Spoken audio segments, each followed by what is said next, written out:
ഒരു യൂട്യൂബറെ മുതിർന്ന പത്രപ്രവർത്തകൻ എന്ന രീതിയിൽ രാജ്യം മുഴുവൻ അറിയപ്പെടാൻ ആഗ്രഹിച്ച് നിരവധി തെറ്റുകൾ ചെയ്ത ഒരു മുതിർന്ന പത്രപ്രവർത്തകനെ അദ്ദേഹത്തിൻ്റെ ഓൺലൈൻ ചാനൽ സർക്കാർ ബാൻ ചെയ്തു. ഒരു കഥ കേൾക്കുന്ന ലാഘവത്തോടുകൂടി അല്ലെങ്കിൽ ഒരു സിനിമ എഴുതാൻ പറ്റുന്ന ജീവിത സാഹചര്യങ്ങളിലൂടെ കടന്നുപോയൊരു വ്യക്തിയെ പറ്റിയാണ് ഈ വീഡിയോ. കൊല്ലം ജില്ലയിലെ പത്തനാപുരം പഞ്ചായത്തിൽ പത്തനാപുരം നെടുമ്പ്രമ്പ് മുക്ക് നിന്ന് നേരെ തെക്കേക്കര മുക്കിലേക്ക് പോകുന്ന റോഡിൻ്റെ സൈഡിൽ നെടുമ്പ്രമ്പ് ജംഗ്ഷനിൽ നിന്ന് ഏകദേശം 1 കിലോമീറ്റർ അകലെ മാറി ഒരു വളവിന് 30-40 വർഷങ്ങൾക്ക് മുൻപ് ഒരു മനുഷ്യൻ ഒരു വീട് വെച്ചു. ആ വീടിൻ്റെ താഴെ നിന്ന് മുകളിൽ അറ്റം വരെയുള്ള സ്ഥലം, വീട് നല്ല ഉയരത്തിലാണ്, മണ്ണൊന്നും എടുത്ത് മാറ്റാതെ താഴെ നിന്ന് മുകളിലോട്ട് 10-20 സ്റ്റെപ്പ് പണിഞ്ഞ് ആ സ്റ്റെപ്പുകളൊക്കെ ഉള്ള മനോഹരമായി ചെയ്ത് നമുക്ക് അവിടെ നിന്ന് കാര്യങ്ങളൊക്കെ പറയാവുന്ന വീട് വെച്ച് അദ്ദേഹത്തിന് അവിടെ 2 മക്കളുണ്ടായി, ഒരു മോനും ഒരു മോളും. മൂത്തത് മോളാണ്. ചേച്ചിയുടെ കൈ പിടിച്ച് അവിടെ ആ സ്റ്റെപ്പിൽ വന്നിരിക്കുകയും അതിനുശേഷം തൊട്ടടുത്തുള്ള HBM LP സ്കൂളിൽ പ്രാഥമിക വിദ്യാഭ്യാസം നേടുകയും ചെയ്ത് ബിരുദം വരെ പഠിച്ചതിന് ശേഷം കേരളത്തിലെ പ്രമുഖനായ ഒരു രാഷ്ട്രീയ നേതാവിൻ്റെ തണലിൽ ഇവിടെ നിന്നും ഡൽഹിക്ക് പോവുകയും, എൻ്റെ ഓർമ്മ ശരിയാണെങ്കിൽ മംഗളം പത്രവുമായി ബന്ധപ്പെട്ടാണ് അദ്ദേഹത്തിൻ്റെ യാത്രയെന്ന് തോന്നുന്നു, തെറ്റാണെങ്കിൽ ക്ഷമിക്കുക. എന്തായിരുന്നാലും അവിടെ ചെല്ലുകയും അവിടെ ഒരിടത്ത് പോലും അടിഞ്ഞുകൂടി നിൽക്കാതെ എങ്ങനെയൊക്കെ പണമുണ്ടാക്കാമെന്നുള്ള ത്വരയുടെ ഭാഗമായി ടെഹൽക്ക എന്ന ഓൺലൈൻ മാധ്യമത്തിൽ ജോലിക്ക് പോകുന്നു. പിന്നീടുണ്ടായ ടെഹൽക്ക വിവാദങ്ങളെ പറ്റിയൊക്കെ നിങ്ങൾക്കറിയാം. അതിനുശേഷം അദ്ദേഹത്തിൻ്റെ ഈ പറഞ്ഞ പാതിരിക്കലുള്ള വീടിൽ പോലീസ് സംരക്ഷണമൊക്കെ വരികയും ഡൽഹിയിൽ നിൽക്കാൻ സാധിക്കാതെ വന്നപ്പോൾ നാട്ടിലേക്ക് വരികയും ഇവിടെ കുറേ നാൾ ഇവിടെയൊക്കെ കറങ്ങി നടക്കുകയും അതിനുശേഷം നമ്മുടെ ബിലിവേഴ്സ് ചർച്ചിൽ അവരുടെ മീഡിയ പേഴ്സണായിട്ട് നിൽക്കുകയും അദ്ദേഹത്തെ നല്ല രീതിയിൽ പറ്റിച്ചുകൊണ്ട് പോവുകയൊക്കെ ചെയ്ത് നിരവധി ഹണി ട്രാപ്പുകളൊക്കെ ചെയ്ത് പത്രപ്രവർത്തന മേഖലയ്ക്ക് സുപരിചിതനായ കുപ്രസിദ്ധനായ രാജ്യം കണ്ട രാജ്യദ്രോഹിയായി എന്ന് എല്ലാവരും പറയുന്ന മാത്യൂസ് സാമുവലിനെ പറ്റിയാണ് ഞാൻ പറഞ്ഞു വന്നത്. സന്തോഷകരമായ കുടുംബജീവിതത്തിൽ ജനിച്ചു വന്ന ഒരു വ്യക്തിയായിരുന്നു മാത്യൂസ് സാമുവൽ. അമ്മയ്ക്ക് പത്തനാപുരത്തൊരു സൊസൈറ്റിയിൽ ചെറിയ ജോലിയും അച്ഛന് ഡിഫൻസിലും ജോലി ഉണ്ടായിരുന്നു. മാന്യമായി ജീവിക്കുവാനുള്ള എല്ലാ ചുറ്റുപാടും ഉള്ള ഒരു സ്ഥലത്തു നിന്നും ആ ജംഗ്ഷൻ മുതൽ അടുത്ത ഏകദേശം ഈ ഞാൻ പറഞ്ഞ നെടുമ്പറമ്പ് ജംഗ്ഷൻ മുതൽ ഇയാളുടെ വീടും കഴിഞ്ഞ് 1-1.5 കിലോമീറ്റർ അകലെ വരെ എല്ലാ സ്ഥലങ്ങളും ഇടതൂർന്ന് വീടുകളുള്ള നല്ല സൗഹാർദ്ദമുള്ള അയൽപ്പക്കത്ത് നിന്ന് വളർന്നു വന്ന ഈ ചെറുപ്പക്കാരൻ എന്തു പറ്റി എന്ന ചോദ്യമാണ് എന്നെ സത്യത്തിൽ അതിശയിപ്പിച്ചത്. ഇന്ന് ഉച്ച മുതൽ അയാളെ പറ്റിയുള്ള വിവരങ്ങളായിരുന്നു ഞാൻ തേടിക്കൊണ്ടിരുന്നത്. അദ്ദേഹത്തിൻ്റെ സുഹൃത്തുക്കൾ, ബന്ധുക്കൾ, അദ്ദേഹത്തിൻ്റെ സഹോദരി ഉൾപ്പെടെയുള്ളവരുമായി സംസാരിക്കേണ്ടി വന്നു. അവർക്ക് ആർക്കും തന്നെ ഇയാളെപ്പറ്റി നല്ലൊരു അഭിപ്രായമില്ല. എന്താണ് ഇയാളെപ്പറ്റി ഇപ്പോൾ വിവാദം വരാൻ കാരണമെന്നുള്ള കാര്യം നിങ്ങൾക്കെല്ലാം അറിയാം.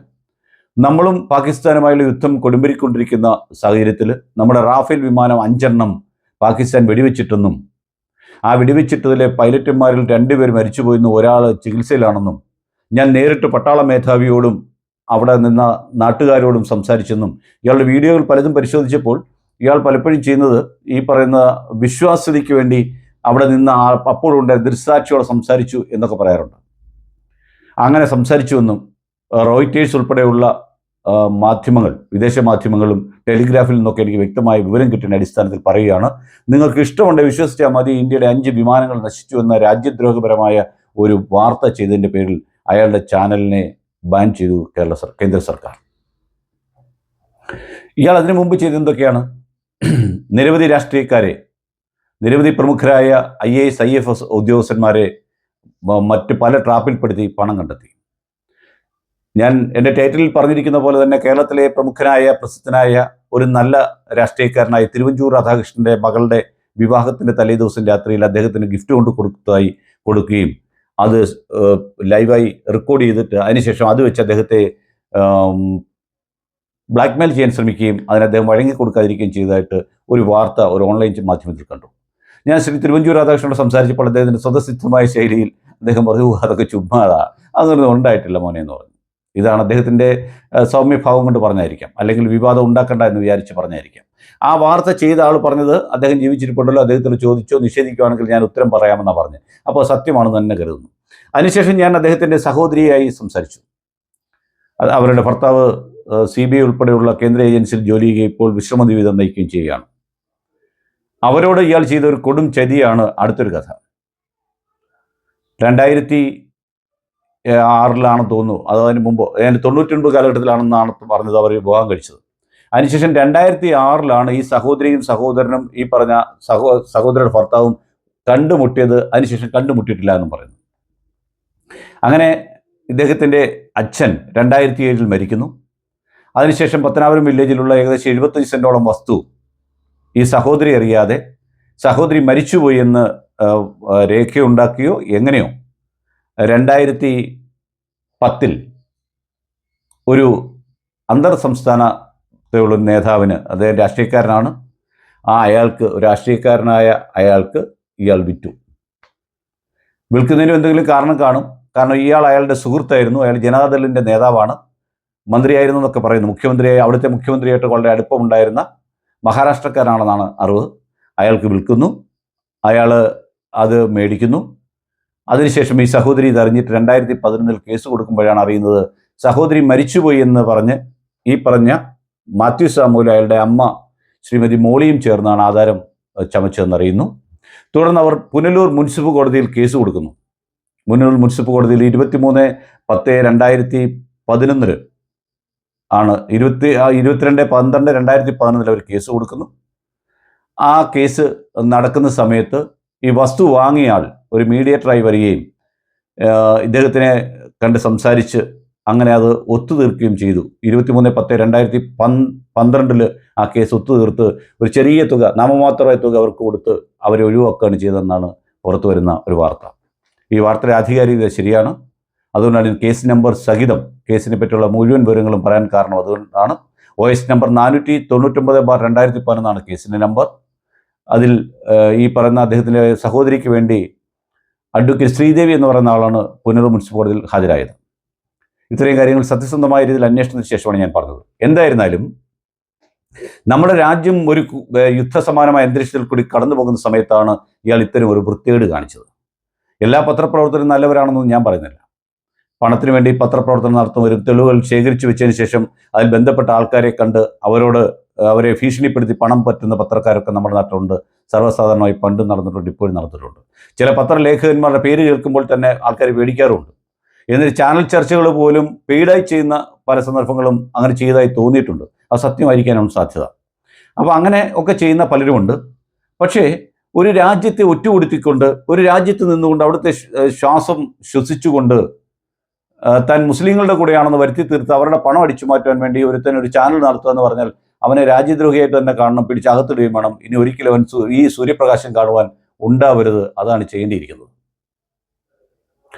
കോടിക്കണക്കിന് രൂപയാണ് പല സ്ട്രീം ഓപ്പറേഷൻ നടത്തി ഈ മാത്യു സാമുവൽ പിടിച്ച് പലരിൽ നിന്നും അടിച്ചു മാറ്റിയിട്ടുള്ളത്. കോടികൾ, 1-2 രൂപയല്ല.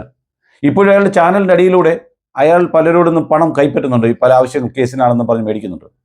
മിക്കവാറും യൂട്യൂബ് ചാനലുകൾ ആരും തന്നെ അങ്ങനെ ചേരില്ല. സാമ്പത്തികമായി എല്ലാവരും ഒന്നും വലിയ സ്ഥിതിയിൽ അല്ലെങ്കിൽ പോലും ഞങ്ങളൊക്കെ ഇത് ചെയ്യുന്നത്, എന്നെപ്പോലെ പലരും ചെയ്യുന്നത്, ഞങ്ങളുടെ ആശയങ്ങൾ, ഞങ്ങളുടെ അഭിപ്രായങ്ങൾ ജനങ്ങളുമായി സംവദിക്കാനൊരു വേദി ഉണ്ട്. അതുകൊണ്ടാണ് ഈ ഞാൻ ഒരു 3-4 മാസത്തിന് മുമ്പ് തുടങ്ങാൻ തന്നെ കാരണം അതാണ്. അതിനകത്ത് കിട്ടുന്ന വിഹിതം എന്ന് പറയുന്നത് ചെലവിന് പോലും താങ്ങാത്ത രീതിയിലുള്ള ചെറിയ എമൗണ്ടാണ് യൂട്യൂബ് പലപ്പോഴും നമുക്ക് കിട്ടുന്നത്. പക്ഷേ അതുകൊണ്ടാണ് നമ്മൾ പലപ്പോഴും നിങ്ങളുടെ സബ്സ്ക്രൈബ് ചെയ്യണം, വീഡിയോ കാണണം, ഷെയർ ചെയ്യണം എന്നൊക്കെ പറയുന്നത്.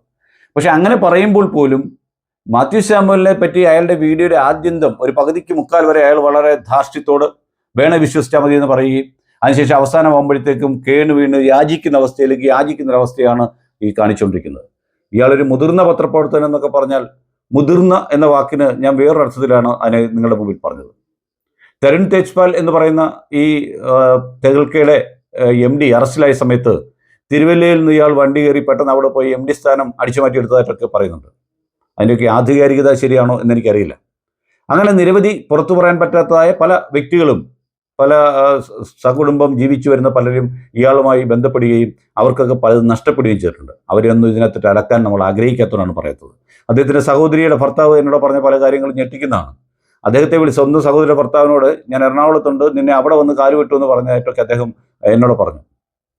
പക്ഷേ ഒരു സഹോദരി ജീവിച്ചിരിക്കുമ്പോൾ അവർ മരിച്ചുപോയി എന്ന് പറഞ്ഞ് വസ്തു എഴുതി വിൽക്കുകയും അതിൻ്റെ പണം മേടിക്കുകയും ചെയ്യുമ്പം ഈ അമ്മ ഈ മകൻ്റെ ശരിക്കും പറഞ്ഞാൽ സ്നേഹത്തിന് പുറത്താണോ അത് ചെയ്തത്, അതല്ല എങ്കിൽ ഇയാളുടെ ഭീഷണിയുടെ പുറത്തായിരിക്കും അവർ ഒപ്പിട്ടെന്നാണ് ഞാൻ വിശ്വസിക്കുന്നത്. കാരണം മോളി എന്ന് പറയുന്ന അവരുടെ മൂത്തത് മകളാണ്. ആ ഒരു മകളോട് ഒരു അമ്മയ്ക്കൊരു സ്നേഹം ഉണ്ടാകും. ആ സ്നേഹം, അവരുടെ സ്നേഹവും കാര്യങ്ങളൊക്കെ തന്നെ അവരുടെ കുടുംബ ജീവിതത്തിലെ വർഷങ്ങൾക്ക് മുമ്പുള്ള കാര്യങ്ങളൊക്കെ നേരിട്ട് കണ്ടിട്ടുള്ളൊരു വ്യക്തി കൂടിയാണ് ഞാൻ. അതുകൊണ്ടാണ് ഞാൻ ഇത്ര ആധികാരികമായി പറയുന്നത്. സ്ഥലം വരെ പറയാനുള്ള കാരണം അതാണ്. പക്ഷെ തൊട്ടടുത്ത ആൾക്കാർക്ക് പോലും ഇയാൾ ഇങ്ങനെ ഒരാളാണെന്ന് പറയാൻ മടിയാണ്. എങ്ങനെയോ ഇയാൾ പത്രപ്രവർത്തകൻ്റെ മേലങ്കി അണിഞ്ഞ് ഇന്ന് നമ്മുടെ സമൂഹത്തിൽ ജീവിക്കുകയാണ്. സർക്കാർ ചെയ്യേണ്ടത് ഇത്തരം ക്ഷുദ്രജീവികളെ അറസ്റ്റ് ചെയ്യണം. ഏറ്റവും അടുത്ത് തന്നെ ഇയാളുടെ അറസ്റ്റ് ഉണ്ടാകുമെന്നാണ് മനസ്സിലാക്കാൻ സാധിക്കുന്നത്. അത് ഞാൻ ആരോടും വിളിച്ചു ചോദിച്ചിട്ടൊന്നും പറഞ്ഞല്ല. ഞാൻ എൻ്റെ ലീഗൽ അഡ്വൈസറുമായി സംസാരിച്ച് കൊടുത്ത് അദ്ദേഹം പറഞ്ഞത് എന്തായാലും കേന്ദ്ര സർക്കാർ അവനെ വെറുതെ വിടാൻ പോകുന്നില്ല, പിടിച്ചകത്തിടും, പഴയ കാര്യങ്ങളെല്ലാം അവിടെ വെച്ചിട്ട് നല്ലൊരു കൂട്ടുകൂട്ടാനുള്ള ശ്രമത്തിലാണ് സർക്കാർ മുമ്പോട്ട് പോകുന്നത് എന്നാണ് ഞങ്ങൾക്ക് തോന്നിയത്. അത് തന്നെയാണ് എല്ലാവർക്കും തോന്നിക്കൊണ്ടിരിക്കുന്നത്. എന്തായാലും ഇത്തരം മാത്യു സാമുവൽ മാർ നമ്മുടെ ഓൺലൈൻ മാധ്യമത്തിലും അല്ലാത്ത മാധ്യമത്തിലും നമുക്ക് അനിവാര്യമല്ല. ഞാൻ നേരത്തെ സൂചിപ്പിച്ച പോലെ എല്ലാവരും വീഡിയോ സബ്സ്ക്രൈബ് ചെയ്യണം, ഒപ്പം ഷെയർ ചെയ്യാനും മടിക്കരുത്. സപ്പോർട്ട് ചെയ്യുക. എല്ലാ സപ്പോർട്ടിനും, ഇതുവരെയുള്ള എല്ലാ സപ്പോർട്ടിനും നന്ദി രേഖപ്പെടുത്തുന്നു. നന്ദി, നമസ്കാരം.